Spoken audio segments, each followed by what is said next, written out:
Handa ka bang sumugal sa hindi sigurado? Kung ang kapalit ay ang matagal mo nang inaasam. Sa buhay ay nagsiset tayo ng mga bagay-bagay na gusto nating standards kumbaga. Pero susunod ka pa rin ba sa standard na sinasabi ng isipan mo kung iba naman ang sinasabi ng puso mo? Sa kwentong ibabahagi sa atin ng ating kabarangay na si Laika ay maaring makarelate tayo sa napakaraming pagkakataon na nagbigay tayo ng standards ukol sa mga gusto natin sa ating mga buhay. Nasunod ba natin ang mga ito? Sabay-sabay nating alamin sa ating kwento ng pag-ibig, buhay at pag-asa sa nangungunang Barangay Love Stories. Dear Papa Dudut, lahat meron na, ako na lang ang wala. Hanggang kailan ba ako maghihintay? Ako nga pala si Laika, 35 years old, isang nurse galing sa ibang bansa. 5 taon din akong nurse sa Middle East. Netong 2019 lamang nang magpa siya akong umuwi na sa Pilipinas for good. Hindi ito madaling desisyon lalo pat malaki talaga ang kinikita ko sa ibang bansa bilang nurse. Pero mas nanaig ang kagustuhan kong makasamang muli ang aking pamilya. Kahit papaano ay may ipon na rin naman ako. Pwede nang pagsimula ng negosyo kung gugustuhin ko. 10 buwan na rin simula nang makauwi ako. Siguro ay hindi na kaya ng katawan ko ang nakatambay lang, kaya netong mga nakaraang buwan ay nagsimula na akong maghanap ulit dito ng trabaho. Kahit na alam kong mababa lamang ang sweldo, ayos lang. Ang mahalaga ay pag natapos na ang trabaho ko, sa pamilya ko na ako uuwi. Sa totoo lang ay medyo nakakaluwag-luwag na rin naman kami sa buhay. Graduate na kaming lahat na magkakapatid. Kaya rin naman nagdesisyon na akong umuwi ng Pilipinas. May 3 cute na pamangkin ako sa pangalawa kong kapatid. Yung pangatlo naman namin ay bagong kasal. Yung bunso naman ay 2 taon na rin sila ng girlfriend niya. Tama, ako ang panganay at tama rin kayo. Ako na lamang ang nananatiling single sa aming 4. NBSB ako. Sa edad kong 35 ay hindi pa ako nagka-jowa. Siguro nga ay pihikan talaga ako. Kaya naman tuwing magkikita-kita ang mga tito at tita ko ay halos ayokong magpakita dahil pare-pareho lamang ang mga tanong nila. Kailan ka mag-aasawa? Nakakapagod na rin sagutin lalo na kung hindi mo naman alam ang sagot. Kung minsan ay naiinip na rin ako. Lalo na kapag may family gathering. Madalas ay napapalibutan ako ng mga couple dahil nga ako lang naman ang single. May mga pagkakataon din na napapatanong na rin ako kung kailan ba darating yung para naman sa akin. At dahil wala pa naman ay pinili ko mag-focus na lamang muna sa paghahanap ng trabaho. Sa kabutihang palad naman ay nakapasok ako sa isang lokal na ospital sa aming bayan. Kasagsagan pa rin ang pandemya kaya naman kahit na tila delikado pa ay pinatulang ko na. Hindi ko na rin kasi kayang tumambay lang sa bahay. Pagkatapos ng 2 linggong pag-aasikaso ng requirements ay nagsimula na rin ako. Nakakapanibago lalo na at maraming kailangang sundin na protocols bilang pag-iingat. Tuwing uuwi ako sa bahay, diretso na akong naliligo. Mahirap nang malusutan ng virus. Senior citizen na rin kasi pareho ang aking mga magulang.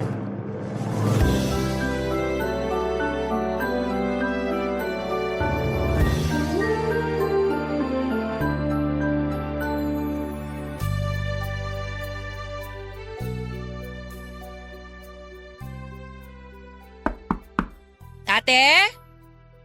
Ate? Andiyan ka ba? Oo, nandito ako. Pasok ka. Kakauwi mo lang? Oo, kaya kakatapos ko lang ding maligo. Kumusta naman ang first week sa work? Ayun, masaya naman. Nakakamiss din naman magtrabaho eh. Di mo ba namimiss sa Middle East? Well, namimiss ko. Pero mas masaya pa rin magtrabaho pag puro mga kababayan mo ang kasama mo. Sa bagay.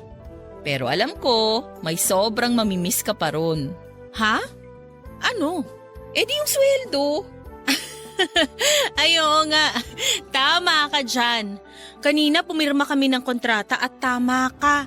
Pagkakita ko nga ng sweldo, na-miss ko bigla yung sweldo ko sa dati kong trabaho. Kaya hindi mo rin talaga masisisi yung mga gustong mang ibang bansa eh. Malayo talaga ang diferensya ng sweldo. Naisip ko rin dati na magtrabaho sa ibang bansa. Pero gusto ko sana sa Korea o sa Japan. Ba't di mo tinuloy? Tinamad ako magproseso ng mga papeles, ang dami eh. Tsaka parang mas masayang pumunta ron kung mamamasyal lang. Sa bagay, masarap ngang pumasyal sa ibang bansa. Kaya di ganun kalaking ipon ko eh, dahil inuna kong gumala. Okay lang yun ate. Kaya nga nagtatrabaho para magawa mo yung mga gusto mong gawin at mapuntahan yung mga gusto mong puntahan. Tama ka dyan. Naisip ko pa rin naman pumasyal sa ibang bansa ngayon. Pero syempre, kasama na si Jake. Ay, oo naman. Tingin mo ba magpapaiwan yun? Sasama talaga yun. Yun din ang usapan namin. Kung mangingibang bansa, trabaho man o pasyal, dapat magkasama kami. Walang maiiwan. Ganyan talaga pagkasal na, no? Ang tagal din kasi naming LDR ate. Buong time na magjowa kami, LDR kami. Ngayon pa lang talaga kami nagsama. Ngayong kasal na kami. Masaya ba? Hindi mo ba namimiss maging single? Siguro nag-a-adjust pa lang din kami pareho, lalo na ako. Alam mo naman 'di ba ate, kapag mga panganay, usually independent talaga. Kaya ngayong may asawa na ako, minsan nalilimutan ko na hindi na lang pala ako mag-isa. Gets. Kamusta naman si Jake? Alam mo naman yung kapatid mo na yun ate. May times na naririndi rin sa bunganga ko, pero mabait talaga yun. Madalas ako yung maldita. Pero hindi mo nga namimiss maging single? Hindi. Kasi sobrang na-enjoy ko naman yung pagiging single ko noon eh. Dahil nga independent ako, lahat naman noon nagawa kong mag-isa. Kumain sa paborito kong fast food, manood ng sine, mamasyal. Kaya mukhang wala naman akong na-miss. Pero hindi ka naman nagsisisi na si Jake ang una't huli mong naging jowa. Hindi ate, kasi worth it naman yung paghihintay ko ng tamang tao. Sana all. Bakit ate? Naiinip ka na ba? Minsan, oo. Minsan lang? Sabi mo nga, kapag panganay ka, independent ka. Marami na rin naman akong nagawa nang ako lang mag-isa. Alam mo yung parang sobrang na-enjoy ko na yung pagiging single. Kaya may mga times talaga na napapatanong na rin ako. Cupido, kailan kaya yung sa'kin? Di bali ate, parating na yun. Baka na-traffic lang. Na-traffic? Baka naubusan ng gasolina, tapos di na nakabili kasi nagmahal na gasolina. Paano na ako nito? Huwag ka mag-alala ate. Darating at darating din siya. Tiwala lang. Ay, baka naman dapat ko nang simulang tanggapin na magiging matandang dalaga na ako. Ang aga pa ate para ideklara yan. Ayan lampas na ako sa kalendaryo pero wala pa ring dumadating. Lahat kayo meron na. Basta ate, hindi ako nawawalan ng pag-asa. Nararamdaman kong parating na siya. Kung sino man siya, sana nga. At sana naman bilis-bilisan niya at medyo naiinip na ako. Alam mo ate, gutom lang yan. Baka kailangan mo lang kumain. Siguro nga, kanina pa nga kumakalamsik mura ako eh. Di bale, magluluto na ako. Wow, anong lulutuin mo? Dahil dito kami magdi-dinner ng asawa ko, adobong sitaw. Yun yung paborito niya eh. Okay, sige. Pero, idlip muna ako ha. Sige ate, katukin na lang kita kapag kakain na. Ipag ko si Grace at bagong kasal sa pangatlo kong kapatid. Nakilala ko siya noong magkaibigan pa lamang silang dalawa. At doon pa man ay botong-boto na ako sa kanya. Panay na rin kasi ang kantsaw sa kanila noon. Kaya kahit dati pa ay hipag na ang pabirong tawag ko kay Grace. Kaya nang maging sila na talaga ng tuluyan ay isa ako sa mga sobrang natuwa. At pagkalipas ng 2 taon, nagpakasal na rin sila. Dito sa probinsya namin nakatira si Grace at nung una, dito sila sa bahay tumutuloy. Pero makalipas ang ilang buwan ay bumukod na rin sila. Hindi rin naman kalayuan dito sa bahay kaya paminsan-minsan ay dito sila ni Jay kumakain. Nagpapasalamat ako na kahit papaano nakakakwentuhan ko si Grace. Halos lahat ng kaibigan ko ay nasa ibang lugar sa Pilipinas o kaya naman ay nasa ibang bansa na. Ngayong nandito na rin si Grace ay siyang madalas kong makausap tungkol sa iba't ibang bagay. Kahit na mas matanda ako sa kanya ng ilang taon ay marami rin akong natututunan sa kanya. Marami kaming napagkakasunduan dahil pareho kaming panganay papadudod. Sa kanya ako nagsasabi ng mga nagiging problema ko. Madalas ay sa kanya rin ako kumukuha ng mga payo. Medyo strict na lang si Grace pero masaya rin kasama dahil medyo luka-luka rin.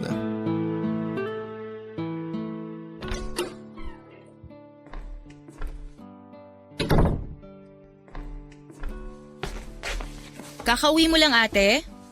Mas late ka na atang nakakauwi ngayon ah. Oo nga eh, medyo maraming pasyente kaya may mga unexpected overtime. Kaya pala. Kaya eto, nananakit na ang likod ko. Kanina pa ako nakatayo eh. Ang hirap din talaga maging nurse, no? Sinabi mo pa. Kaya bilib na bilib ako sa inyo eh. Hindi ko ma-imagine yung sarili ko na ginagawa yung mga trabaho nyo. Nakakapagod pero worth it naman. Lalo na kapag nakikita mong umuokay yung kalagayan ng mga pasyente. Iba rin talaga yung satisfaction, no? Kapag ginagawa mong mabuti ang trabaho mo. Oo, pero nakakainis kapag ginagawa mo naman ng mabuti yung trabaho mo pero may mga taong nanggugulo lang. Ay, mukhang malalim yung hugot na yan ate ah. Hindi para sa akin yung hugot na yun. Naalala ko lang yung bago naming katrabaho. Nakakaawa, madalas kasing pagtripan ng mga senior niya. Ay, pwede ba yun? Dapat hindi, pero may mga walang hiya na ginagawa pa rin eh. Kawawa naman yung pinagtitripan. Kaya nga, kaya ayun, lagi nagsusumbong sa akin si Erwin. Ah, Erwin. So lalaki to. Hindi ko ba nabanggit na lalaki si Erwin? Hindi mo nabanggit yung pangalan, kaya hindi ko agad naisip na lalaki. Basta ang sabi mo lang nun, may bago kang katrabaho. Eh ayun na nga, mabait na bata rin kasi, kaya madalas na pagkakaisahan eh. Bata talaga? Oo bata, 25 years old pa lang eh. Ate, hindi na rin bata yun. Kumpara sa akin, bata pa siya. Ate, hindi naman halatang 35 ka, no? Sinasabi mo lang yan kasi maghipag tayo. Di kaya. Di ba laging ang napagkakamalang mas matanda sa'yo si Jake? Sa bagay. Totoo naman kasi. Kaya sigurado ako, hindi ka rin mukhang mas matanda ron sa Erwin na yun. Hoy, bakit ganyan ang ngiti mo? Bakit? Ano bang meron sa ngiti ko? Parang may ibang sinasabi eh. Wala naman ate. Nakikinig lang ako mabuti sa kwento mo tungkol kay Erwin. Naku, sinasabi ko na nga ba eh. Alam ko na yung nasa isip mo. Kung ano man yan, mali yan. Wala mo nang sinabi ah. Kilala ko na yung mga ngiti na yan.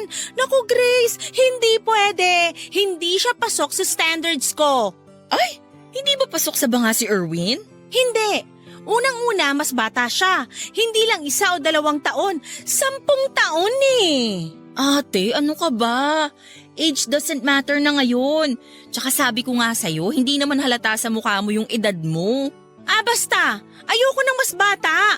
At ang pinaka-importanting detalye kaya hindi pwede. Bakit hindi pwede? Kamag-anak nyo ba? Sira? Hindi. Eh ano? May jowa na siya at matagal na sila ng jowa niya. Ay oo nga. No sa may sabit. Diba? Tsaka wala talaga sa kanya ni isa sa standards ko eh. Oo nga ate. Sige na nga, wait pa tayo. Hindi na bago sa akin ang naging reaksyon ni Grace. Ganon talaga lately ang mga tao sa paligid ko. Kapag may nababanggit akong bagong kakilalang lalaki, tila naglalakihan agad ang mga mata nila. Nakikitaan agad nila ng potensyal na maging future jowa ko.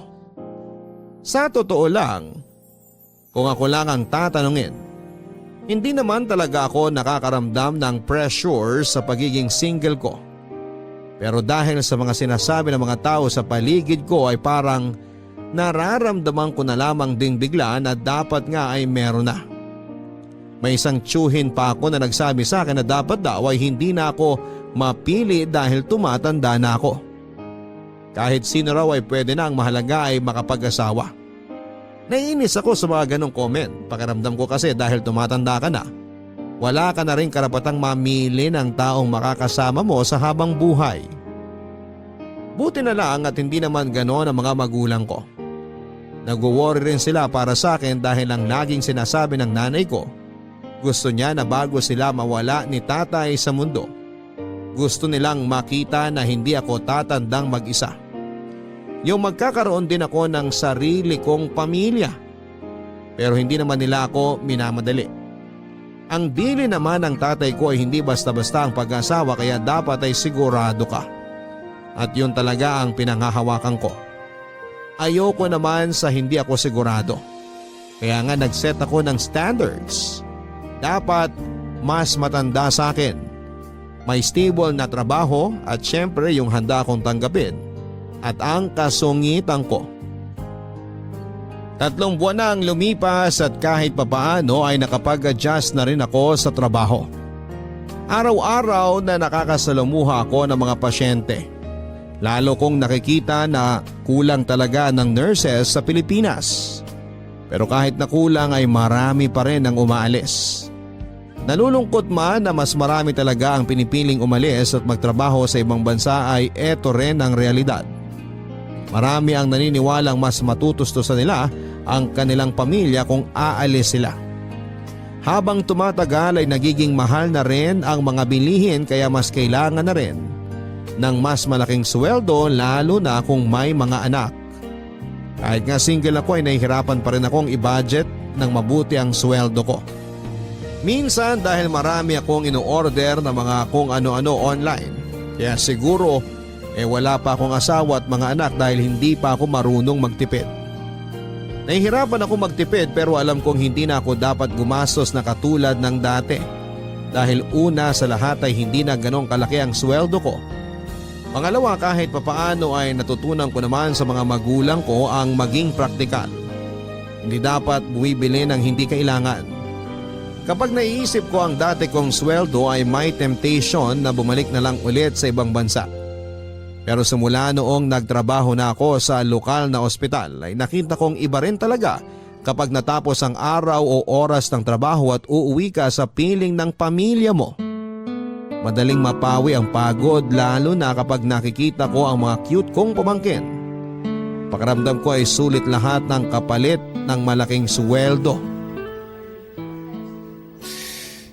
Ay, Ang lalim naman nun. Bakit? May problema ba? kasi Napagtripan ka na naman. ganun na nga. Ano na naman ang ginawa ngayon? Day off ko na dapat bukas Pero nakipagpalit si Sir Mon sa akin. Meron daw siya importanteng lakad. Ba't di ka umangal? Makakaangal ba ako ron?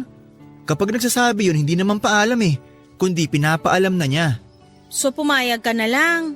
Wala naman akong choice Akala ko ba may lakad ka bukas? Meron nga. O paano yung lakad mo? Di wala na. Ay, ewan ko ba sa'yo? Napakabait mo naman kasi Saan ba dapat yung lakad mo? Nakapangako ako ng date sa girlfriend ko. Naku, patay tayo dyan. Paano na yan? Di siguradong away na naman.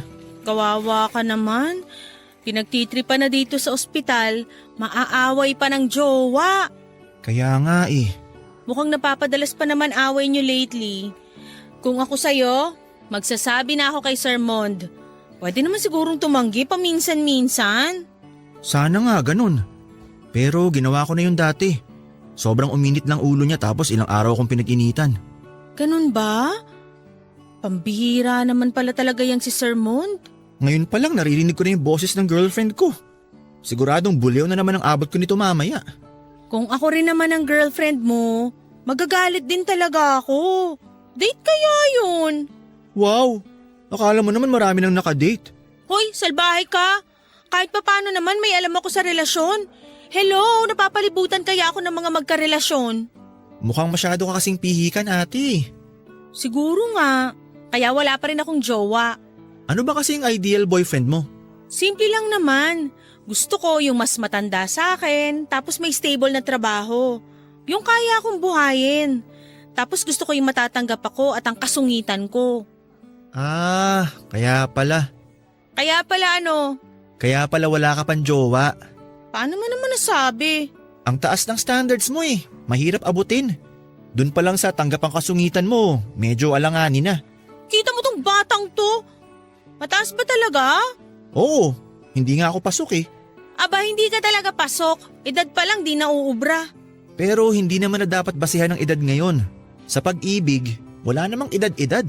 Kapag mahal mo, mahal mo. Ganun ba? Ba, mukhang marami naman palang alam tong batang to pagdating sa pag-ibig ah. Eh kasi nga, hindi naman na ako bata.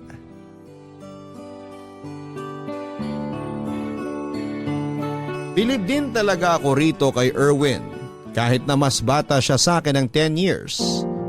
Minsan nararamdaman kong pantay lang naman ang maturity level namin. Nauna lang ako kay Erwin ng 1 linggo sa pagpasok sa ospital kaya halos magka-batch lang kami na pumasok. At sa 3 buwan namin sa trabaho ay naging malapit na rin kami sa isa't isa. Hindi ko rin alam kung bakit pero magaan ang loob ko sa kanya. At ganon din naman siya sa akin kaya nga ako madalas niyang sumbungan sa tuwing napagkakaisahan siya ng mga senior niya. Masyado rin naman kasi siyang mabait kaya madalas ay naaabuso. Hindi katulad ko na likas na masungit.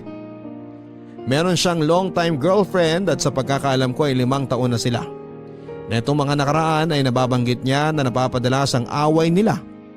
Pero sabi ko sa kanya, kung ako rin ang girlfriend niya ay wala na siyang panahon sa akin, ganoon din ang gagawin ko.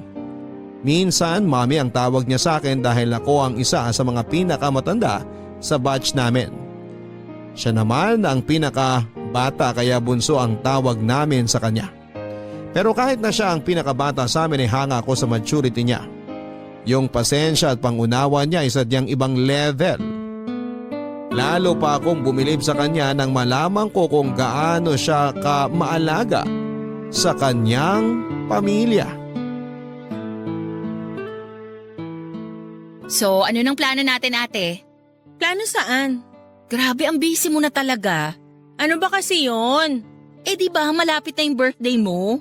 Ay, oo nga pala. Huwag mo sabihin nakalimutan mo. Ganun na nga, nawala sa isip ko. May birthday nga pala ako.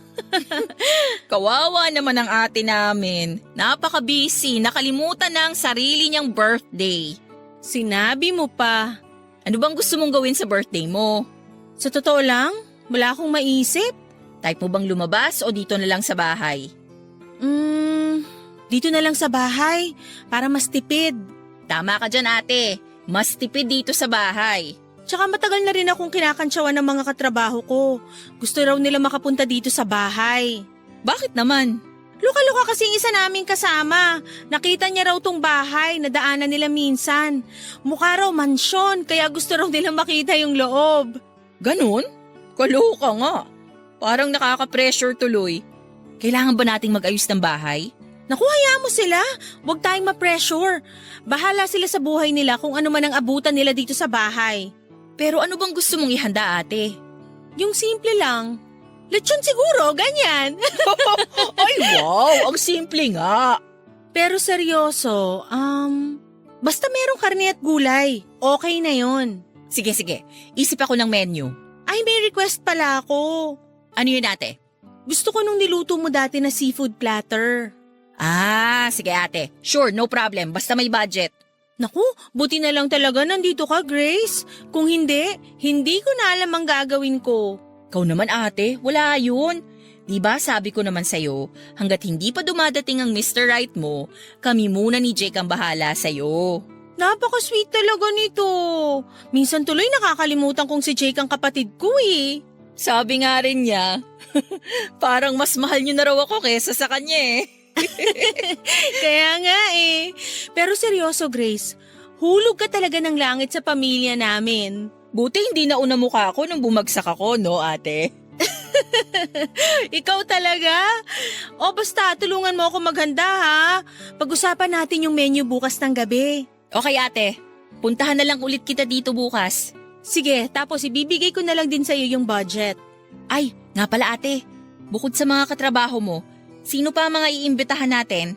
Siyempre yung mga kamag-anak natin sa paligid. Pero actually, hindi naman talaga nila kailangan ng imbitasyon. Kapag naman may handaan, matik na yun eh. Sabagay, oo nga.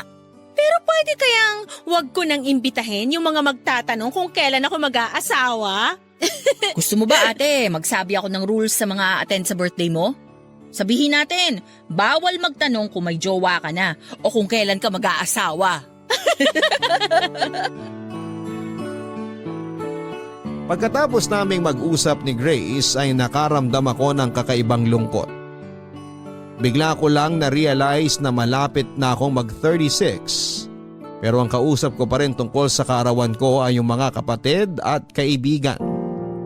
Hindi tulad ng iba kong kabatch na nakikita ko sa mga post nila sa Facebook at Instagram na ang sumusurpresa at nagpaplano ng mga kaarawan nila ay ang mga asawa at anak nila. Masaya naman ako dahil meron akong supportive na family, pero may mga ganitong pagkakataon na napapahiling ako na sana dumating na yung taong para sa akin. Kung talagang na-traffic lamang siya, ang tagal naman. Kailan ba siya darating sa buhay ko nang sabay na kaming maglakbay at matraffic kung saan-saan? Para hindi nakakainip, hindi ba? Ito rin yung mga pagkakataon na talagang napapatanong ako kung ano bang mali sa akin. Pangit ba ako? Marami nagsasabi na hindi naman. Kapag tumitingin ako sa salamin, kahit papaano ay gusto ko naman yung nakikita ko. Pero bakit ganon? Wala man lang lumapit sa akin. Binawasan ko na yung sungit ko at minsan gusto ko nang sumuko. Baka naman panahon na para tanggapin na magiging isa na akong matandang dalaga. Baka dapat ay mag-focus na lamang ako sa kung paano ako magiging paboritong tita ng mga pamangking ko. Hindi pa naman ako tuluyang nawawala ng pag-asa. Pero minsan talaga ay nakakapagod na rin maghintay kung talaga bang may darating. Paano kung wala, Papa Dudut? Dumating at lumipas ang aking kaarawan. Tulad ng inaasahan ko ay hindi ako nakaligtas sa mga tanong na kailan na ba ako mag-aasawa? Kailan na ba ako magpapakilala ng idadagdag sa pamilya? Kahit naiinis na ako ay purong ngiti at tawa na lamang ang sinagot ko sa mga tanong. Pinigilan ko ang aking sarili ko na tanungin sila kung kailan ba sila magsasawang magtanong. Naipakilala ko rin kay Grace sa mga katrabaho ko nung araw na yon. Panay ang kantsaw nila na malaki na raw pala talaga ang bahay namin. Na hindi ko na raw kailangan magtrabaho dahil mayaman naman kami. Ang hindi nila alam ay marami rin ang mga naging sakripisyo ng aking mga magulang para maipaayos ang aming bahay. Ngayon lang din halos natapos yung ibang parte ng tahanan namin. Sa paglipas din ng mga araw at buwan ay lalo pa kaming naging malapit ni Erwin. Napapadalas na ang pagka-chat namin sa isa't isa. Nagugulat ako minsan na kahit nakauwi na kami, panay pa rin ang pagtatanong nito sa akin kung anong ginagawa ko o pinagkakabalahan ko habang nasa bahay ako. Dahil sa dalas naming magkausap ay tila may kakaibang emosyon ang napupukaw sa akin. Isang damdaming alam kong hindi dapat. Parang nagugustuhan ko na si Erwin. Pero pilit ko itong isinasantabi dahil una ay hindi naman pasok si Erwin sa standards ko. At higit sa lahat ay mali na may maramdaman ako para sa kanya dahil may karelasyon na siya. Kaya nung minsan ay para lang matigil na rin ang mga nasa isipan ko ay nagpa siya akong mag-send sa kanya ng mensahe na maglilinaw ng lahat.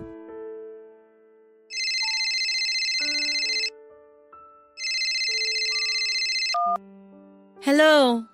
Hello, Ate Laika? Erwin, gabi na. Napatawag ka. Nandito ako sa labas ng bahay nyo. Ha? Anong ginagawa mo dyan? Pwede ba tayong mag-usap? Kahit sandali lang? Bukas na, magkikita naman tayo sa ospital. Ngayon na sana. Baka hindi ko na ito masabi bukas eh. Teka nga, lasing ka ba? Hindi naman. Nakainom lang. Sandali, hintayin mo ako dyan. Pagbubuksan kita ng gate. Okay, sige.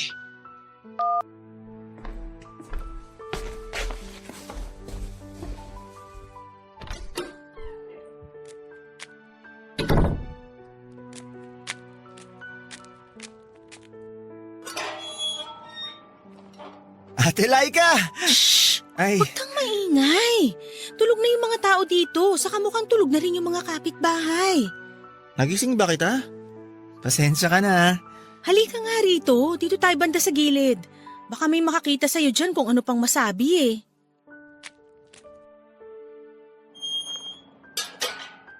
Sorry talaga kung naabala kita. Ano ba kasi yun, Erwin? Talagang pumunta ka pa rito eh, mukhang may tama ka na. May tama nga ako. Sa'yo. Yun ang sagot ko sa tanong mo. Oo, may gusto ako sa'yo. Alam mo, umuwi ka na. Bukas na lang tayo mag-usap kapag hindi ka na nakainom. Nakainom lang naman ako pero malinaw pa ang isip ko. Kinailangan ko lang uminom ng konti para lumakas ang loob ko. Alam mo, mali ito eh. Sinubukan ko namang pigilan pero talagang gusto kita. Mahal na kita. Pero Erwin, may girlfriend ka na. Hindi ko na siya mahal. Ikaw nang mahal ko. Gusto mo na rin naman ako, di ba? Hindi ko alam, Erwin, kasi…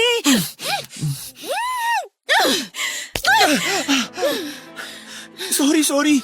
Hindi ko sinasadya. Ano bang ginagawa mo? Patawarin mo ako, Ate Laika. Nadala lang ako ng emosyon ko. Kaya nga sabi ko sa'yo, umuwi ka na muna. Ate, please. Pakinggan mo muna ako. Wala naman talaga tayong dapat pag-usapan eh. Nagtanong lang naman ako para maging malinaw sa ating dalawa yung sitwasyon natin. Dahil itong mga nakaraang araw, tuwing magka-chat tayo, nagigilty na ako. Bakit ka naman magigilty? Wala naman tayong ginagawang masama. Yun ang akala natin. Pero tuwing nag-uusap tayo, nagpapalitan ng sweet messages, ang totoo, may nasasaktan na tayo. Pero napipigilan ba yun? Oo! Dapat nung una pa lang hindi na natin ginawa. Sabi ko naman sa'yo, di ba? Pinigilan ko naman ang sarili ko, sinubukan ko naman. Pero mali nga, Erwin. Kasalanan ko ba kung hindi ka maalis sa isip ko? Pagpasok ko pa lang sa trabaho, ikaw na agad hinahanap ng mata ko. Tuwing uuwi ako at naghihiwalay tayo, lagi kong iniisip kung ano na kayang ginagawa mo. At tuwing magtatanong ako sa'yo, lagi ka naman nagre-reply. Kaya nga, hindi natin namalayan na may mali nang nangyayari. Pero di ba, gusto mo na rin naman ako? Hindi na importante yon. Bakit hindi? Dahil wala rin naman tayong patutunguhan. Hindi mo na kailangang marinig yung sagot ko dahil kahit saang anggulo natin tingnan, mali ito. Pero pwede naman natin itama. Oo, pwede pa natin itama kaya dapat umuwi ka na. Lalong mas hindi maitatama tong sitwasyon natin kung uuwi ako. Dahil uuwi ka na, magpapahinga at kakalimutan na natin to. Itigil na natin kung ano man to. Ate Laika naman, hindi ko kaya. Kaya mo, kaya natin. Dapat kayanin natin. Dahil maling-mali to. Teka lang. Sige na, Erwin, umuwi ka na. Umuwi ka na! Ate Laika, teka lang!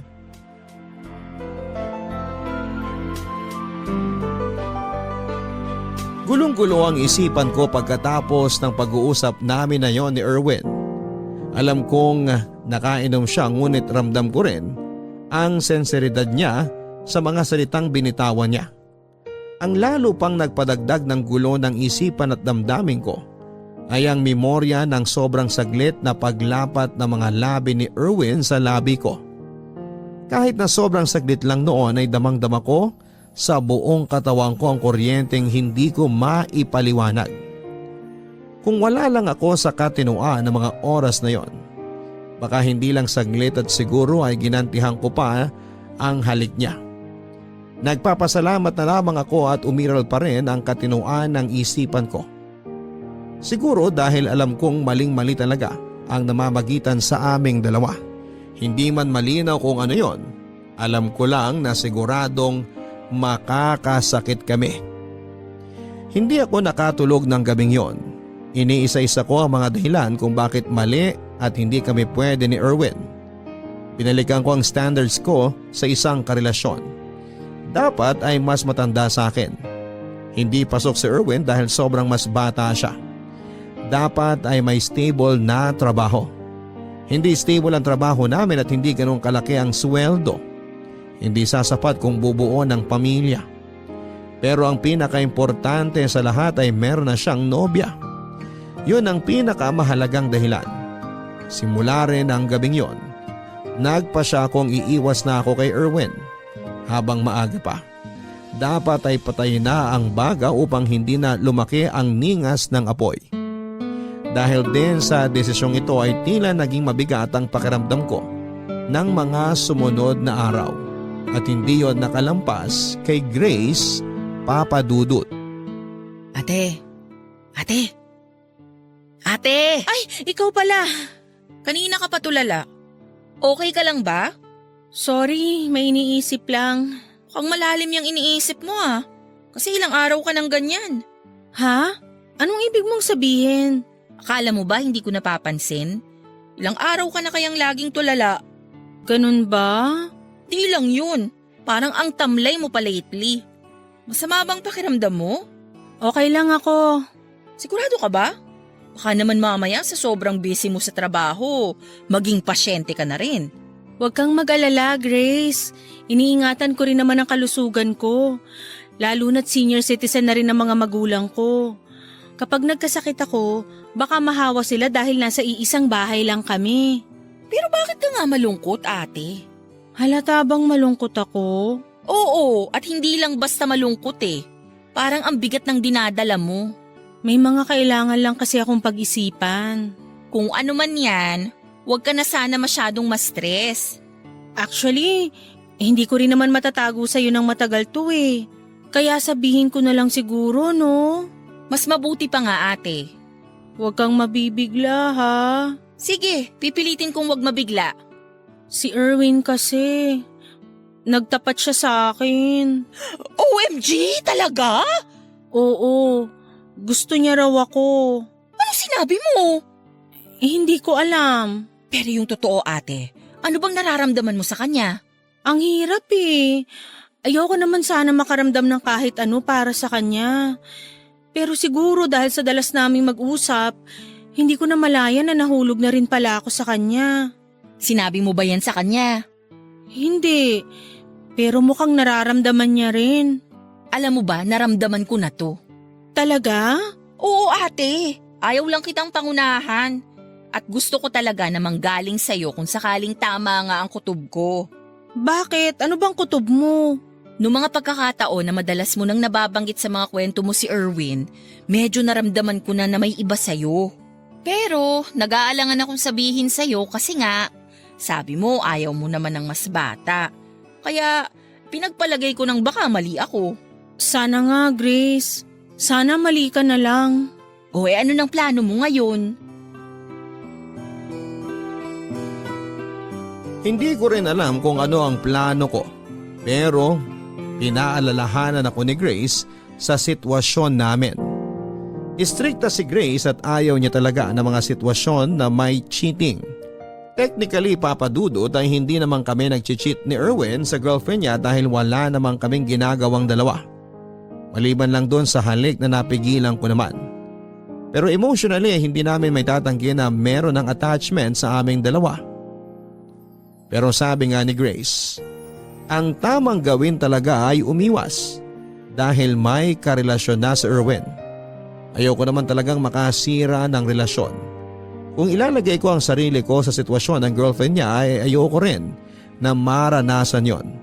Kaya habang maaga pa ay dapat nang putulin ang dapat na putulin. Kaya kahit nasasaktan na rin ako, desidido na akong layuan si Erwin. Dahil yun din ang tamang gawin, Papadudut. Hindi ito magiging madali, pero kailangan kong kayanin. Araw-araw ay kinukumusta ako ni Grace at pinapaalalahanan. Ang sabi niya sa akin ay mas mabuti nang masaktan ako ngayon habang hindi pa ganon kalalim ang sugat. Dahil kung hahayaan kong lumalim na, mas mahirap nang gamutin. Kaya ngayon pa lamang na kahit papaano ay mababaw pa. Dapat ay simulan ng gamutin para hindi maging malalim ang peklat. Tinis kong hindi na sumagot sa mga chat ni Erwin. Sinubukan kong alisin ang kung anumang nararamdaman ko para sa kanya. Pinilit kong maging professional sa aking trabaho. Hindi ko maiwasan doon si Erwin pero kinakausap ko na lamang siya kung kailangan. Nagtataka na rin ang mga katrabaho namin dahil alam nilang malapit talaga kami sa isa't isa. Pero walang ibang nakakaalam sa sitwasyon namin kundi kaming dalawa lamang, bukod kay Grace. Hindi na kami sabay na kumakain at hindi na rin sabay na umuuwi. Sobrang nami-miss ko siya, Papa Dudut. Kapag meron kasing nakakainis na pasyente o magandang nangyari ay agad naming hinahanap ang isa't isa para kwentuhan. Pero lahat yun ay nawala na, natapos na. Kahit sobrang hirap ay pinanindigan ko ang desisyon ko. May mga pagkakataon na sinusubukan ni Erwin na makiusap ngunit agad akong humahanap ng dahilan para hindi siya kausapin. Ayoko makasira ng relasyon. Ng matagal ng relasyon. Hindi biro ang 5 taon, Papa Dudut. Ang hindi ko lang din naman maintindihan sa sarili ko ay habang pinipigilan ko ay tila lalo pang tumitindi ang nararamdaman ko para kay Erwin. Kahit na anong gawin kong pagkumbinse sa sarili ko na hindi siya pasok, sa lahat ng standards ko ay parang lalong tumitiim. Sa puso ko ang masasayang alaala naming dalawa. Dahilan para lalo ko siyang mamiss. Pero tinibayan ko ang aking kalooban. Kahit na anong chat at tawag niya ay pinili kong maging matapang na hindi sagutin ang mga yon. Hanggang sa isang araw ay na-corner na ako ni Erwin. Laika, teka lang. Ate! Ha? Ate Laika ang itawag mo sa akin. Hindi. Hindi na kita tatawaging ate simula ngayon. Bahala ka. Laika, mag-usap naman tayo kahit sandali lang. Nakainom ka na naman ba? Hindi ah. Kagagaling kaya natin sa duty, paano naman ako iinom? Malay ko ba kung tumagay ka habang break? Nakita mo na bang ginawa ko yun? Hindi pa. Kasi hindi ko talaga gagawin yun. Laika, teka lang. Pwede bang tumigil ka muna sa paglalakad? Saglit lang. Ano ba yun, Erwin? Di ba nag-usap na tayo? Hindi pa ulit. Wala naman tayong dapat pang pag-usapan. Malinaw na ang lahat, di ba? May kailangan tayong ayusin. Wala namang tayo Pero pwedeng magkaroon. Hindi nga pwede, may girlfriend. Wala na. Anong wala na? Wala na kami. Anong ibig mong sabihin? Wala na kami. Break na kami. Malaya na ako. Nakipag-break ka ba dahil sa akin? Matagal na kami nagkakalabuan. Hindi lang namin inaamin. So nung dumating ako, nagkaroon ka na ng dahilan para hiwalayan siya. Hindi naman sa ganun. Bago pa tayo naging close, nagkakaproblema na talaga kami nun. Madalas ko naman makwento sa'yo, di ba? Yung mga pag-aaway namin. Ano bang gusto mong isipin ko? Ano bang hinihintay mong reaksyon ko? Laika, kahit ilang beses mo pang itanggi, alam ko namang gusto mo na rin ako. Napaka-confident mo naman dyan? Hindi nagsisinungaling ang mga mata mo, Laika. Kahit na hindi mo ako iniimik nitong nakaraang buwan, alam ko na namimiss mo rin ako. Ano bang pinagsasasabi mo? Laika, bakit hindi natin subukan? Alam ko naman na pareho tayong nararamdaman. Bakit hindi natin pagbigyan yung mga sarili natin na maging masaya? Hindi ko alam kung kaya kong maging masaya pagkatapos kong makasira ng relasyon. Bago ka pa man dumating, matagal nang may lamat ang relasyon namin. Ilang beses na rin kami naghiwalay pero nagkakabalikan lang ulit. Umaasang pwedeng maayos pa. Pero sa pagkakataong to, sigurado ako na wala na kaming dapat pang balikan. Hindi ko pa alam, Erwin. Hindi ko pa alam kung anong dapat isipin. Isipin mo tayo. Kakayanin ba talaga nating maging masaya? Oo, kakayanin natin. Bakit naman hindi? Parang masyadong mabilis Baka nabibigla ka lang sa mga desisyon mo. Baka kailangan muna nating mag-isip pa. Laika, mababaliw na ako kakaisip. Sa bawat araw na hindi mo ako kinakausap, pakiramdam ko mababaliw na ako. Pwede bang kumalma muna tayo? Tsaka na muna tayo mag-usap. Palipasin muna natin yung mga bagay-bagay. Kapag hindi na matindi yung emosyon natin, tsaka pag mas malinaw na rin ang mga isip natin. Basta, Laika, sobrang linaw ng isipan ko ngayon. Alam ko ang mga sinasabi ko. Sige na, Erwin. Aalis na muna ako. Laika, maghihintay ako. Dahil siguradong sigurado ako sa'yo. Hindi na maalis sa isipan ko ang mga sinabi ni Erwin sa akin. Pero kahit sinabi niya na break na sila ng girlfriend niya ay hindi ako naging masaya.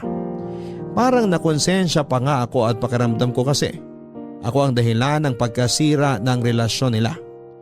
Kahit na sinabi niyang matagal nang may problema, hindi ko pa rin maiwasang isipin na nakadagdag ako doon.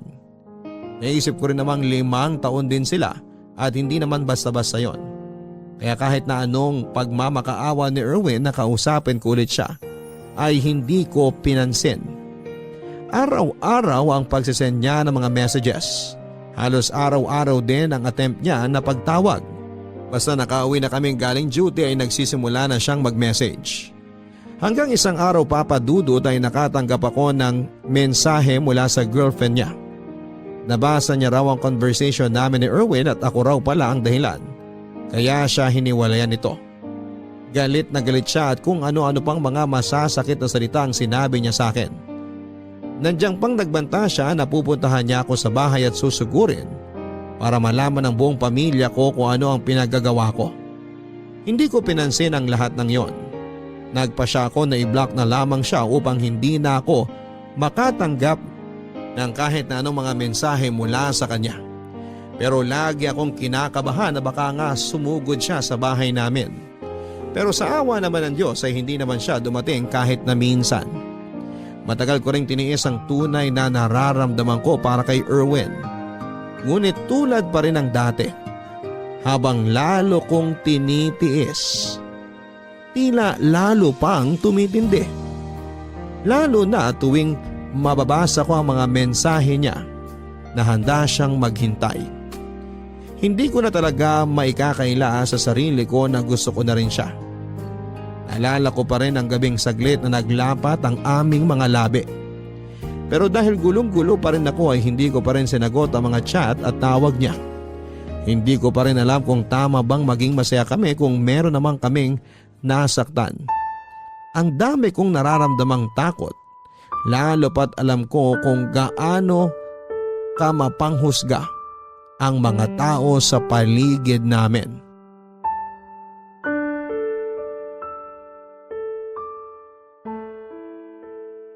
Kumusta ba ate? Naguguluhan pa rin ako, Grace. Alam kong mahirap yan ate, pero sana kayanin mo. Break na sila. Ha? Sinong nakipag-break? Si Erwin. Teka lang, huwag mong sabihin. Hindi naman daw ako ang dahilan. Matagal na rin daw na may problema yung relasyon nila. Ano bang nararamdaman mo?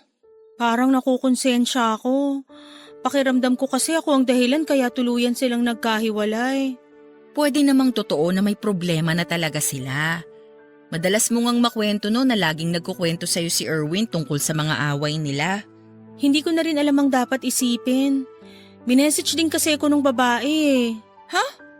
Anong sinabi niya sa'yo? Kung ano-ano. Ako raw ang dahilan kaya sila nagkahiwalay. Nasusugurin daw niya ako dito sa bahay. Sinabi mo ba yan kay Erwin? Hindi. Dahil matagal na kaming hindi nag-uusap. O mas tama sigurong sabihin na matagal ko na siyang hindi kinakausap. Pero kung magpapakatotoo ka ate, ano bang nararamdaman mo para kay Erwin? Sobrang nahihirapan na ako, Grace. Dahil habang tumatagal na tinitiis ko, lalo lang tumitindi yung nararamdaman ko para sa kanya. Ayoko naman talaga sana eh, pero ang hirap naman pigilan ng puso ko. Kung break na sila, ano pa bang kinakatakot mo ate? Natatakot akong magkamali eh. Natatakot akong mahusgahan. Dahil mas bata siya. Dahil dyan at wala naman talaga siya sa standards ko. Paano kung magkamali ako? Paano kung masaktan din ako? Hindi ka pa ba nasasaktan ngayon? Ayun na nga eh. Wala pa man kaming nasisimulan, nasasaktan na ako. Ganyan naman talaga pag nagmamahal ka ate. Para kang sumusugal. Binubuksan mo yung sarili mo sa posibilidad na makasakit at masaktan. Ayoko rin namang may pagsisihan. Bakit ka naman magsisisi? Paano kung ito na pala yung pagkakataon na matagal ko nang hinihintay? Paano kung siya na pala talaga? Tapos pinalampas ko pa? Baka magsisi rin ako sa bandang huli. Pero hindi ba masyado ring mabilis ate? Isa pa yan sa mga naiisip ko. Ayoko ring masaktan ka ate. Kahit na alam kong nasasaktan ka na ngayon. Pero hindi ko maiwasang isipin na kung nagawa niya yan sa naging girlfriend niya ngayon, hindi niya kaya magagawa yan sa'yo? Alin? Ang saktan din ako? Oo. Paano kung maging kayo tapos sa mga susunod na panahon, may makilala siyang bago, maging malapit din siya ron at magustuhan din niya? Kasi parang ganun yung nangyari sa inyo. Hindi ko na rin alam, Grace. Ang dami-daming tumatakbo sa isip ko ngayon. Basta ang sa akin lang ate, pag-isipan mo muna sanang mabuti. Paano pag napagod na siyang maghintay? Pag napagod siya agad, ibig sabihin, hindi talaga totoo yung nararamdaman niya para sa'yo. Natatakot ako na baka mapagod nga siya. Ngayon pa lang ako nakaramdam ng ganito sa isang lalaki. At sana, hindi ka lang nabibigla ate. Pag-isipan mong mabuti muna. Hayaan mo muna siyang maghintay. Hirap na ako, Grace. Araw-araw tinitiis kong hindi sagutin yung mga message at tawag niya. Paano kung isang araw hindi na dumating yung mga yon? Pag nangyari yun, dun mo na mapapatunayan kung gaano siya kasigurado sa'yo. Hanggang kailan ba ako dapat maghintay? Hanggang sa sigurado ka na. Yung handa ka na talagang sumugal ng walang pag-aalinlangan. Darating ba yun? Oo ate. Kapag hindi ka na natatakot sa sasabihin ng iba at ang mas mahalaga na sa'yo ay yung totoong nararamdaman mo. Ang hirap naman pala nito, Grace. Napakakomplikado namang magmahal. Gusto ko lang naman maranasan din ang mahalin para hindi ako laging naiinggit sa inyo. Pero grabe, sobrang challenging naman ito. Ganyan talaga ate. Mas mahirap, mas worth it. Sa mga magulang ko, tingin mo ba okay lang sa kanila kung sakaling ipakilala ko si Erwin? Bakit mo natanong? Dahil ba mas bata siya sa'yo? Oo, at hindi lang ako basta mas matanda sa kanya. 10 taon ang agwat namin. Ate, hindi naman mahalaga yung kinananay at tatay. Ang mahalaga sa kanila, yung maging masaya ka. Naguguluhan pa rin ako. Basta ate, kahit anong mangyari, nandito lang kami. Nakasuporta lagi para sa'yo.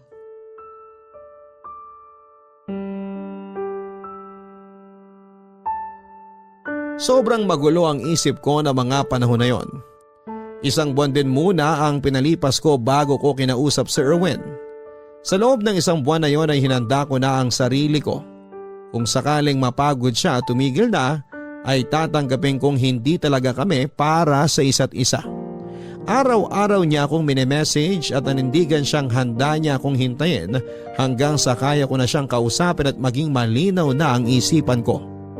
Kaya naman ang sobrang sigurado na ako sa nararamdaman ko ay sinagot ko na rin si Erwin. Hindi man siya yung katulad ng inaasahan ko. Hindi pasok sa standards ko. Hindi pasok sa banga, sabi nga ni Grace. Alam ko lang na totoo ang nararamdaman ko para sa kanya. Totoo pala yon, Papa Dudut. Yung mga hinihintay natin ng pagkatagal-tagal ay dumarating sa mga panahong hindi natin inaasahan. Kaya kahit mahirap, sumugal ako. Alam kong pwede akong masaktan pero handa na ako. Mahal ko eh. Maraming salamat po sa pagbasa ng aking sulat. Sana ay marami pa kayong tao na ma-inspire. Ako ang inyong kabarangay forever, Laika. Maraming beses talaga na naglalagay tayo ng mga standards na gusto natin sa buhay. Pero maraming beses na rin nating napatunayan na hindi laging nasusunod ang mga standards na ito, lalo na pagdating sa pag-ibig. Dahil sabi nga nila ang pag-ibig daw ay parang sugal yan. Pwede kang manalo, pero pwede ka ring matalo. Ang kailangan mo lang ay maging matapang na harapin kung ano man ang kahihinatnan ng mga desisyon mo. At kailangan mo lang maging matapang na panindigan ang mga pinili mo. Ang mahalaga pa rin sa huli ay hindi ang sasabihin ng ibang tao, kundi ang naging totoo ka sa sarili mo.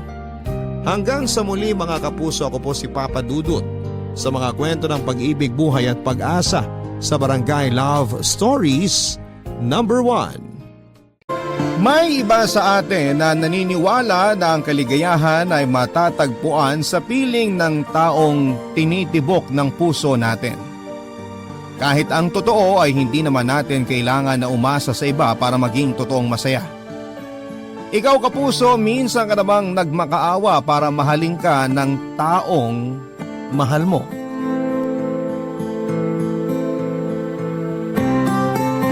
Dear Papa Dudut, madalas kong naririnig na hindi ka raw makakaranas ng totoong pagmamahal hanggat hindi ka pa nasasaktan. Para sa akin, mas mararamdaman mo na tunay ang isang pag-ibig kung alam mo kung paano pahalagahan ang sarili mo. Hi Papa Dudut, just call me George, 27 years old at nagtatrabaho sa isang accounting firm dito sa Maynila. Matagal na rin po akong listener ng inyong radio program na Barangay Love Stories. Pero ngayon ko lang po naisipan na sumulat sa inyo. Hindi naman kasi kakaiba ang kwento ko pero sigurado ko na makapag-iiwan din ako ng aral sa mga nakikinig ngayon. Nasa first year college ako nang makilala ko si Ami sa isang charity event. Nasa same university kami at naging close kaagad kasi masasabi ko na magkaparehas kami ng ugali.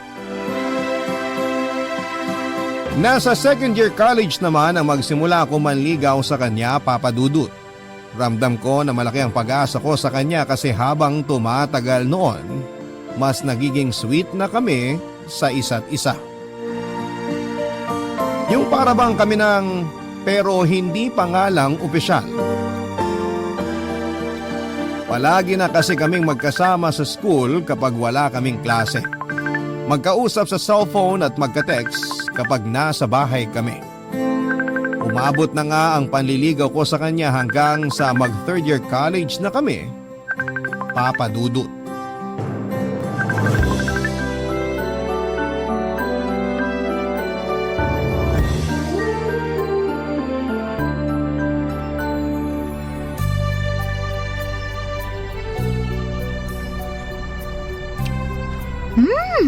Ang sarap naman itong macaroni salad na gawa mo, George.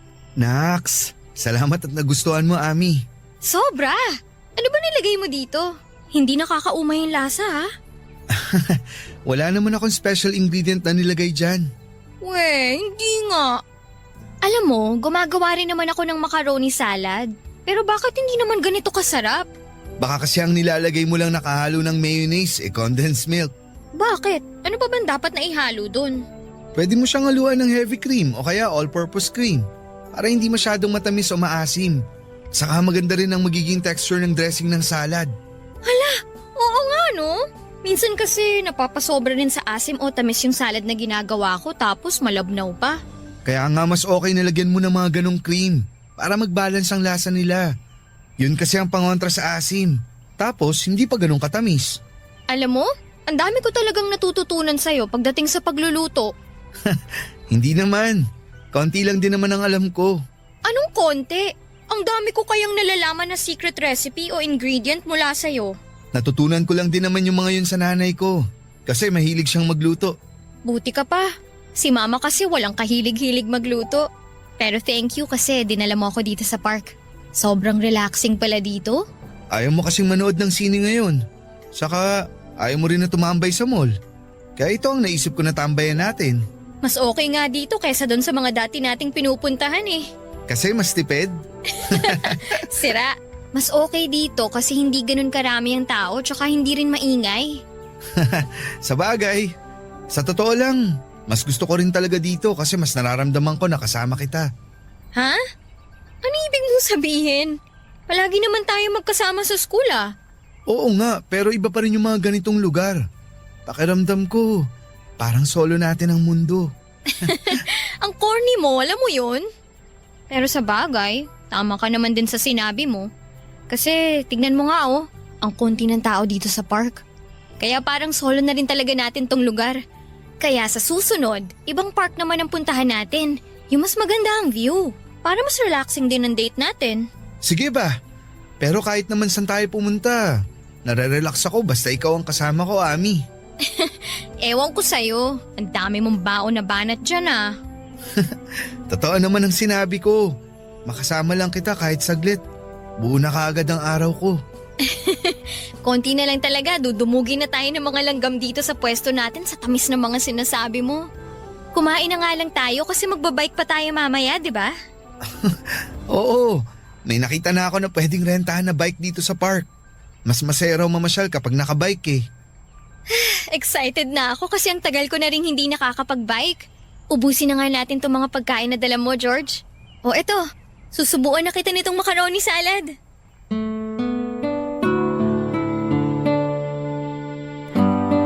Papadudot akala ng ibang mga kaibigan ko ay may relasyon na kami ni Ami. Kasi nga madalas nilang nakikita na sweet kami sa isa't isa. Pero sa tuwing tatanungin nila ang estado namin ng relasyon namin ni Ami ay sinasabi ko sa kanila na magkaibigan pa rin lang kami at nanliligaw pa lang din ako sa kanya noon.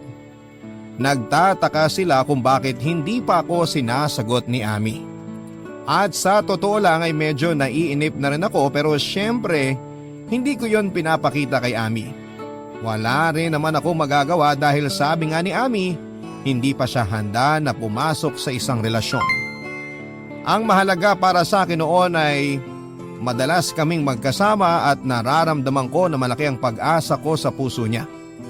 At sabi nga niya, may hinihintay lang daw siya na sign bago niya ako sagutin. Ang dating nun sa akin, gusto niya rin ako pero mas gusto niya pang makita na seryoso ako sa kanya, Papa Dudut.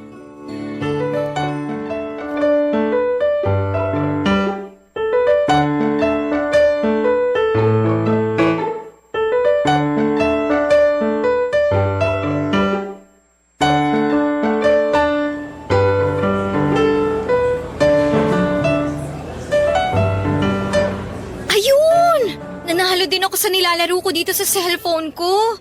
Sakto kasi malapit na rin palang magsimula ang klase namin. Sasabihan na nga sana kita na may 7 minutes ka na lang bago ang klase nyo. Mabuti natapos ka na dyan sa nilalaro mo. Naaliw kasi ako masyado dito sa bagong game na dinownload ko. Makapag-ayos na nga ng mga gamit ko. Nga pala Ami, may gagawin ka ba bukas? Bukas? Mga anong oras? Mga lunchtime siguro. Kung lunchtime, wala naman kasi sa umaga ko sasamahan si mama na mag-grocery. Bakit? Anong meron? May nakita kasi ako na bagong bukas sa Korean restaurant dun sa mall. Mahilig ka sa mga Korean food, di ba? Tara, dun tayo mag-lunch bukas. Sige, tara. Libre naman ako ng lunchtime. Okay, sunduin na lang kita bukas. Hi George! Hi Ami! Hello, Leo. Sakto ang dating mo kasi paalis na rin ako dito sa kantin. Samahan mo tong kaibigan mo ang bagal kumain. Kanina pa niya kinakain yung chami niya hanggang ngayon di pa ubos. Mabagal kasi talaga kumain yan si George. Tama! Uy, grabe kayong dalawa sa akin ha. O sige na, alis na ako at baka malate pa ako sa klase ko. Okay, basta yung lakad natin bukas ha. Opo, hindi ko kakalimutan.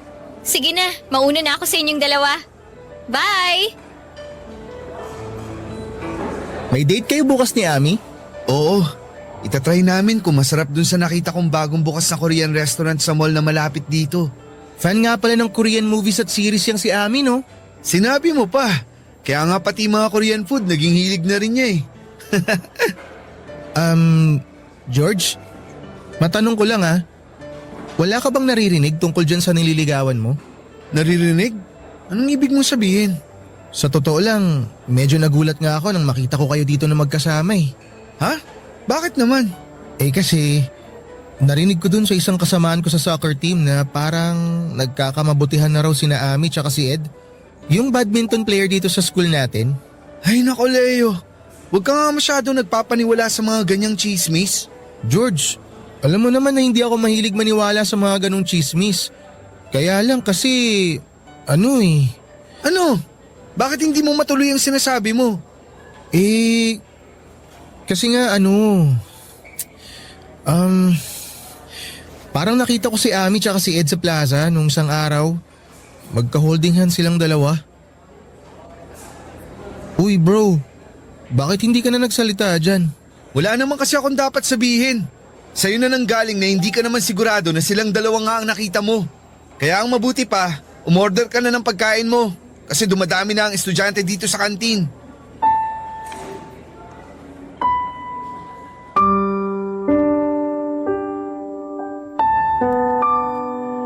Papadudot, hindi talaga ako naniniwala sa sinasabi ng kaibigan kong si Leo.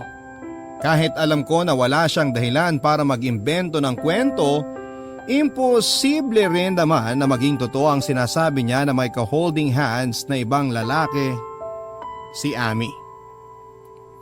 Hindi naman kasi si Ami ang tipo ng babae na madaling makuha o mapasagot. Kaya nga, mahigit 1 taon na ako nanliligaw sa kanya noon, kaya naman kesa magtalo pa kami ni Leo, sinabi ko na lang ulit na baka nagkamali lamang siya nang nakita niya. Na hindi si Ami yung nakita niyang babae. Malakas na kasi talaga ang pakiramdam ko noon na malapit na akong sagutin ni Ami. Alam naman kasi natin kapag may pag-asa tayo sa nililigawan natin, hindi ba papadudot? At palaging pinaparamdam sa akin ni Ami na hindi masasayang ang mga effort na ginagawa ko para sa kanya. Pinangahawakan ko yung mga pasaring niya na gusto niya ako.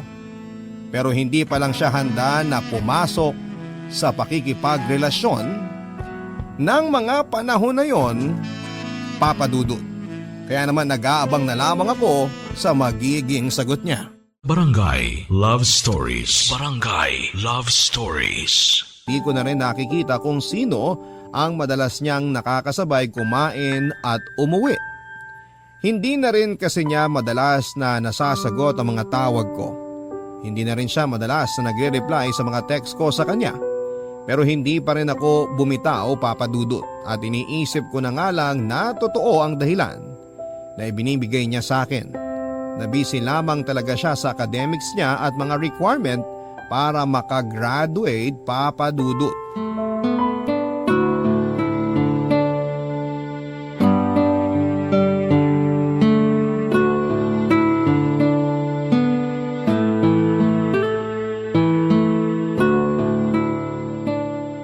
Ami! Ami, sandali!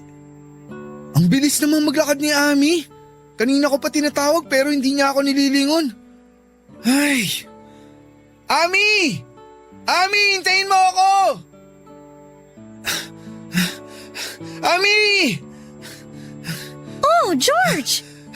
Naabutan din kita sa wakas. Kanina pa kita tinatawag pero hindi mo naman ako pinapansin. Naku, pasensya na. Naka-earphones kasi ako at nakikinig ng kanta. Ganun ba? Ay, kaya naman pala hindi mo ako naririnig. Oo, sorry talaga. Bakit mo nga pala ako hinahabol? Eh kasi 'di ba, sabay tayong magla-lunch. Hinintay kita sa kantin pero hindi ka naman dumating. Tapos nung nakita nga kitang naglalakad dito sa field, hinabol na kita. Hala, oo nga pala. Nakalimutan kitang i-text kanina na na-extend ang klase ko kaya doon na lang kami sa kabilang kantin kumain ng mga kaklase ko. George, sorry ha. Nawala talaga sa isip ko kasi na-empty bat din ang cellphone ko kanina. Wala namang kaso sa akin yun, Ami. Saan ka nga pala pupunta? Dyan lang. Saang dyan lang? Tara, sama na kita. Naku, wag na. Kaya ko naman maglakad mag-isa. Alam ko namang kaya mo, pero gusto lang sana kitang samahan. Lika na, saan ka ba pupunta? Hindi na nga, George. Ako na lang mag-isa maglalakad. Sige na, baka may klase ka pa. Wala akong klase, kaya may oras ako para sa'yo. Ikaw lang naman ang walang oras sa akin eh. Ano bang pinagsasasabi mo? Ami, alam kong alam mong ibig kong sabihin. Hindi ka na masyadong nagre-reply sa mga text ko. Hindi mo na rin sinasagot ang mga tawag ko. Ano naman ngayon? Required ba na palagi akong sumagot kapag nagtitext o tumatawag ka sa akin? Hindi naman sa ganun. Kaya lang kasi, kahit kapag nagyayaya ako na lumabas tayo, palagi ka rin namang busy. Ano magagawa ko? Sa busy nga ako sa mga ganap dito sa school at thesis ko. Alam mo, George, parang masyado ka lang nagiging demanding. Uy, hindi naman ah. Ah, talaga? Hindi? Kahit ang dami mong nirereklamo sa akin ngayon? Alam mo, mas mabuti siguro kung tumigil ka na lang sa panliligaw mo sa akin. Uy, Ami, wag naman ganun. Sorry na. Namiss lang naman kita kaya nagkakaganito ako. Ayun na nga eh. Hindi pa kita boyfriend pero nakakasakal na yung mga kinikilos mo. Makaalis na nga. Sinasayang mo lang ang oras ko. Ami, sandali lang. Mag-usap muna tayo. Ano ba? Bitawan mo nga ako. Wala na tayong dapat na pag-usapan, George. At uulitin ko ha, tumigil ka na sa panliligaw mo sa akin para manahimik na rin ang mundo ko sa'yo. Hindi mo naman kailangan gawin yun. Promise, Hindi na ulit ako mangungulit. Basta hayaan mo lang ako sa ginagawa kong panliligaw. Hindi nga pwede! Bakit hindi na pwede? Kasi may boyfriend na ako. Kaya layuan mo na ako at tigilan mo na ako. Papadudot sa kabila ng mga sinabi sa akin ni Ami ay hindi rin kagad ako sumuko sa kanya. Palagi pa rin ako nagtitext sa kanya kahit na hindi na siya nagre-reply. At minsan din ay nilalapitan ko siya kahit ayaw na niya akong kausap.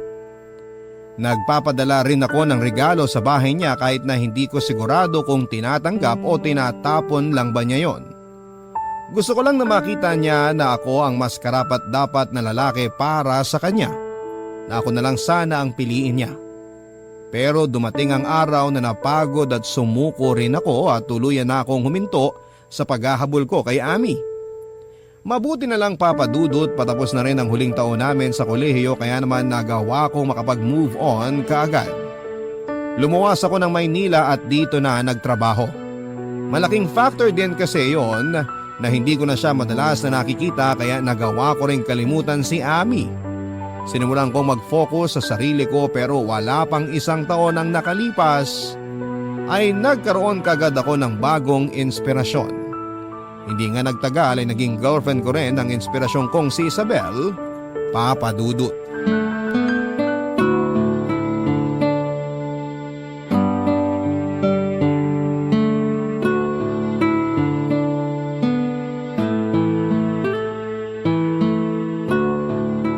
Tao po! Tao po! Sino kaya yung kumakatok sa labas? Nakatulog pala ako dito sa sofa. Teka, anong oras na ba? 1:00 na pala ng madaling araw. Sinong pupunta dito sa apartment ko ng ganitong oras? George! George, nandyan ka ba? Oh, boses ni Isabel yan ah. Ano bang ginagawa niya dito ng ganitong oras? Buksan ko na nga yung pinto.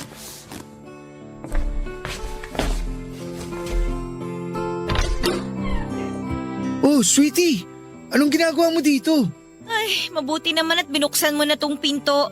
Kala ko umalis ka kanina kaya walang tao dito sa apartment mo eh. Alam mo naman kapag ganitong oras, nandito lang talaga ako. Lika, pasok ka. Salamat. Ano bang meron at napasugod ka dito ng ganitong oras? Saka, bakit parang ang laki naman ng bag na dala mo? Sweetie, ang totoo, lumayas na ako sa bahay namin. Ha? Bakit mo naman ginawa yun? Magkausap lang tayo kanina sa cellphone bago ako matulog. Wala ka naman kahit na anong binanggit na aalis ka ng bahay niyo at pupunta ka dito. Wala talaga akong binanggit kasi alam ko na pagod ka kanina galing sa trabaho. Pero sweetie, di ba nakwento ko na sa'yo dati na napapadalas ang pag-aaway namin ni Mama? Oo nga, pero hindi naman sapat na dahilan yun para lumayas ka sa bahay niyo. Hindi mo kasi ako naiintindihan eh. Uy, sweetie, bakit naman bigla ka na lang umiyak? Eh kasi parang ayaw mo ako dito sa apartment mo eh. Hindi naman sa ganun. Nagulat lang ako kasi nga napasugod ka ng ganitong oras. Tapos may dala ka pang mga gamit. Eh kasi nga, lumayas na ako sa bahay namin. Paulit-ulit lang, George. Ay, ano ba talagang nangyari? Anong pinagtalunan niyo ng mama mo? At bakit ka nagalit sa kanya? Hindi naman talaga ako galit kay Mama. Oo, masama yung loob ko. Pero hindi siyang dahilan kung bakit umalis ako sa bahay namin. Eh sino palang dahilan? Yung bagong kinakasama ni Mama. Oh, bakit? Anong ginawa niya sa'yo? Ang totoo, George. Matagal ko na siyang nahuhuling binobosohan ako habang naliligo sa banyo. Umaalis din naman kagad siya kapag nahuhuli ko siya. Sinabi ko yun kay Mama dati. Pero nagalit lang si Mama at sinabihan ako na wag raw ako mag-imbento ng kwento. Kaya lang kanina habang nasa palengke si Mama, natakot na talaga ako. Kasi naramdaman ko na pinipilit buksan ng boyfriend ni Mama yung pinto ng kwarto ko. Mabuti na lang nakadobulak ang pinto ko noon kaya hindi niya ako nagawang pasukin sa kwarto. Pero hindi ko na kayang magtiis sa pangmamanyak na ginagawa niya sa akin. Natatakot ako na tuluyan niya na akong magawa ng masama. Kaya nagdesisyon na ako na lumayas na sa bahay namin. Bakit naman hindi mo kaagad sinabi sa akin ang tungkol dito? Dahil ayoko ng gulo. Ang gusto ko lang, makalayo na kay Mama at sa manyakis na lalaking yun. George, dito na lang ako sa place mo. May trabaho naman ako. Makakapag-share ako sa mga gastusin mo dito. Promise, hindi ako magiging pabigat sa'yo. Basta hayaan mo lang ako dito. Ayoko na kasi sa amin. Natatakot na talaga ako sa boyfriend ni Mama. Pero kung ayaw mo talaga na dumito ako, sige, ayos lang.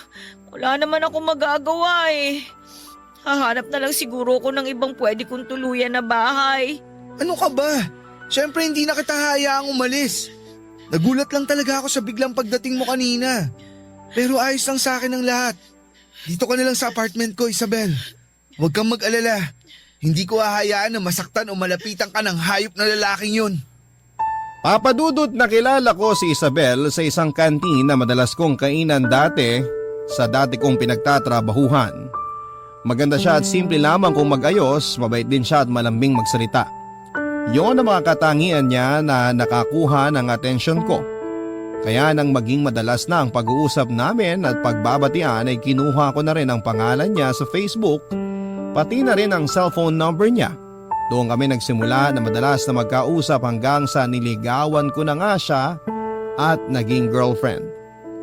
May 3 buwan pa lamang kaming magkarelasyon nang kumatok si Isabel sa place ko at nagsabi na gusto na niyang magsama kami sa isang bahay, papadudot. Nagdalawang isip pa talaga ako noong una kasi sa totoo lang ay hindi ko alam kung ano ang tamang gawin tungkol sa bagay na yon. Pero nang umiyak na nga si Isabel sa harap ko at sabihin niya ang tungkol sa pagtatangka sa kanya ng masama ng kinakasama ng mama niya, hindi na ako tumanggi pa sa gusto niyang mangyari na tumira siya sa apartment ko. Barangay Love Stories. Barangay Love Stories. Papadudot, nag-live-in na nga kami ni Isabel at nagtulungan sa mga gastusin sa bahay. At tama nga ang ibang tao sa sinasabi nila na mas makikilala mo ang karelasyon mo kapag nagsama na kayo sa iisang bubong. Dahil marami akong na-discover sa ugali ng partner ko na hindi ko pa alam noong umpisa. May pagkamudi pala siya lalo na kapag may menstruation siya. Mabilis ding uminit ang ulo niya kapag bagong gising siya o kaya ay inaantok. Mahilig siyang magluto pero tamad siyang magligpit ng mga ginamit niyang pagluto. Ayos lang naman sa akin yon dahil ang mahalaga ay alam kong mahal namin ang isa't isa. Papadudot, 4 na buwan pa lang kaming nagsasama nang magbuntis ang partner kong si Isabel. Pareho kaming hindi handa pero pareho rin kaming nangako na magiging mabuting magulang kami sa anak namin. Kaya lang sa 3 buwan ng pagbubuntis ni Isabel ay nakunan siya dahil masyado raw mababa ang kanyang matres. At mula nang mawala ang anak namin, nagbago ang ugali ng partner ko, Papadudot.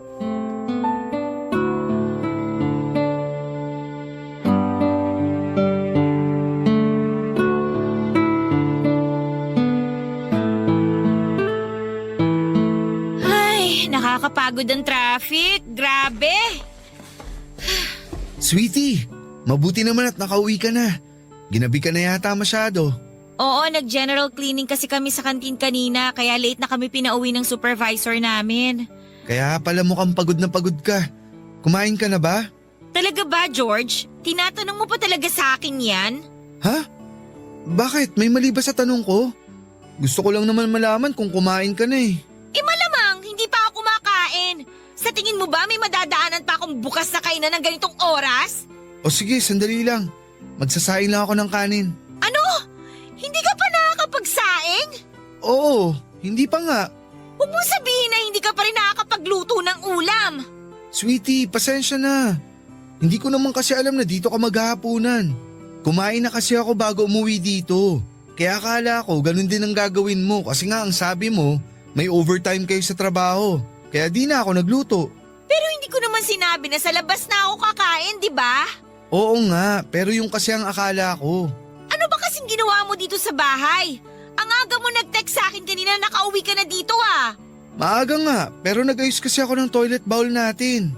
Eh di ba nung isang araw lang inayos mo na rin yun? Gumagawa ka lang yata ng dahilan eh. Totoo ang sinasabi ko, Isabel. Nagkaroon na naman kasi ng bara yung toilet bowl at nahirapan akong tanggalin. Doon talaga ako nagtagal kanina. Nakakabuisit Buisit ka, George! Isabel, huwag ka nang mainis. Hindi ko naman kasi talaga alam na hindi ka pa kumakain eh. Paano ko hindi maiinis? Pagod na nga ako galing sa trabaho, tapos wala pa akong dadat na pagkain dito sa bahay. Mabilis lang naman magsaing. Tapos anong ipapaulam mo sa akin? Delata na naman. Gusto mo yata talaga ako mamatay ng maaga eh. Siyempre hindi. Ano ba yung sinasabi mo? Eh halos araw-araw mo na akong pinapakain ng mga ulam na galing sa lata. Ano ba talagang gusto mo mangyari? Magkasakit ako sa bato? Ganito na lang. Maghanap lang ako ng bukas na karinderya para makabili ako ng kanin sa kalutong ulam. Hintayin mo na lang ako dito sa bahay. Wag na! Hindi na lang ako kakain. Ha? Eh di ba hindi ka pa nga naghahapunan? Saglit lang naman akong bibili ng pagkain sa labas. Hintayin mo na ako. Alam mo, George, malilipasan lang din naman ako ng gutom kakahintay sa pagbalik mo, kaya mabuti pa, itulog ko na lang to. Teka, Isabel, saan ka pupunta? Sa kwarto, matutulog na ako. Buisit! Buisit na bahay to! Buisit na buhay to! Buisit talaga!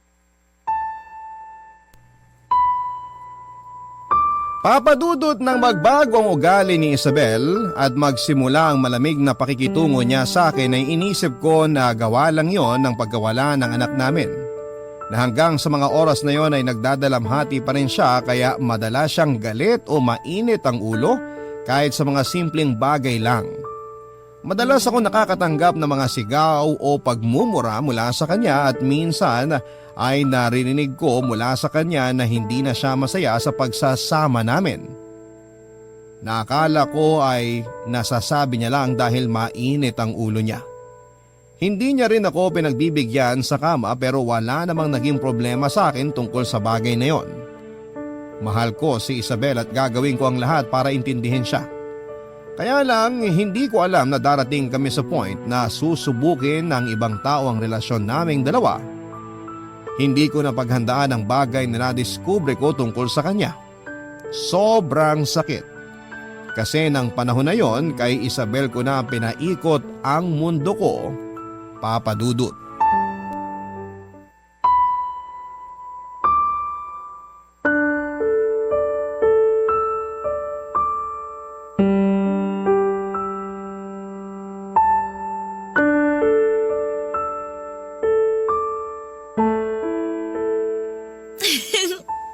Oo nga. Bukas nga tayo magkikita. Promise, hindi na ako malilate. Aagahan ko para mas marami tayong oras para sa isa't isa. Miss na kasi talaga kita eh. Sino yung kausap mo? George? Bakit nandito ka na? Akala ko mamaya pang uwi mo kasi may overtime kayo sa trabaho. Ang tanong ko ang sagutin mo. Sino yung kausap mo? Kaibigan ko lang.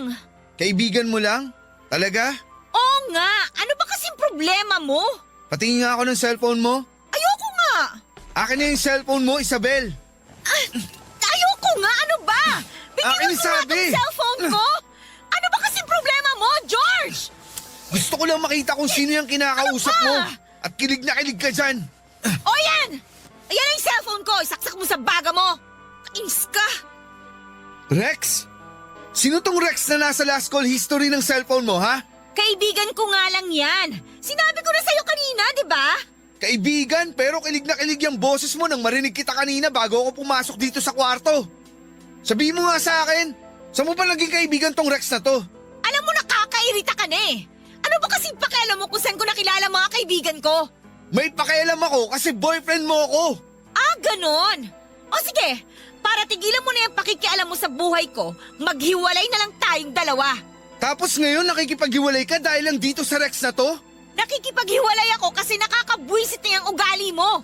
Nakakasakal ka na eh. Umay na ako sa'yo at sa pagiging makitid ng pag-iisip mo. Kaya mabuti pa, tapusin na natin ang lahat sa ating dalawa. Hindi ako papayag. Bakit? Humihingi ba ako ng permiso sa'yo? Sa ayaw at sa gusto mo, tapos na tayo, George! Isabel, wag naman ganito. Pag-usapan naman natin ng maayos to. Nag-uusap naman tayo ng maayos ah. Maayos kung tinatapos ang relasyon natin ngayon. Pero hindi naman to ang solusyon sa problema natin. Sorry kung nagalit ka agad ako kanina. Hindi ko sinasadya na sigawan ka. Wala na akong pakialam kung sinasadya mo o hindi. Ang gusto ko na lang, mag-break na tayo! Isabel, mahal mo pa rin naman ako, di ba? Ayusin na lang natin to. Sorry na. Ayun na nga, George eh! Hindi na kita mahal, kaya nga ako nakikipag-break na sa'yo! Hindi ako naniniwala. Alam ko na mahal mo pa rin ako. Okay, fine! Aaminin ko na para matauhan ka na. May iba na akong mahal. Si Rex, yung lalaking kausap ko sa cellphone kanina. Mahal ko na siya. Kaya umalis ka na dyan sa harap ko, mag-i-empake na ako ng mga gamit ko. Isabel naman, please. Huwag mong gawin sa akin to. Hindi ko kayang mawala ka sa buhay ko. Huwag mo akong iwan. Bitiwan mo nga ako, Parang George. awa mo na, Huwag mo Isabel. nga akong yakapin. Ano ba? Huwag mo Alis ka akong nga dyan, iwan. mag-i-empake na ako. Alis dyan! Huwag mo kunin mo ang gamit mo. Huwag ka umalis sa bahay na to. Isabel, kung gusto mo tatanggapin ko na break na tayo. Basta huwag ka lang umalis. Huwag mo lang ako iwan. Nagmamakaawa ako, Isabel. Ayoko umalis ka. Dito ka na lang. Huwag mo akong iwan. Siguro nga Papa Dudut ay marami na akong senyales na nakikita noon na niloloko ako ng partner kong si Isabel.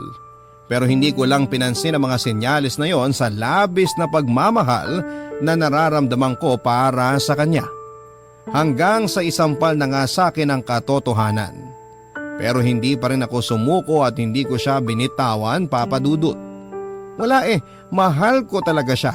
Kaya sa kabila ng mga sinabi niya sa akin na hindi na niya ako mahal, nakiusap pa rin ako na huwag siyang umalis sa bahay at huwag niya akong iwanan.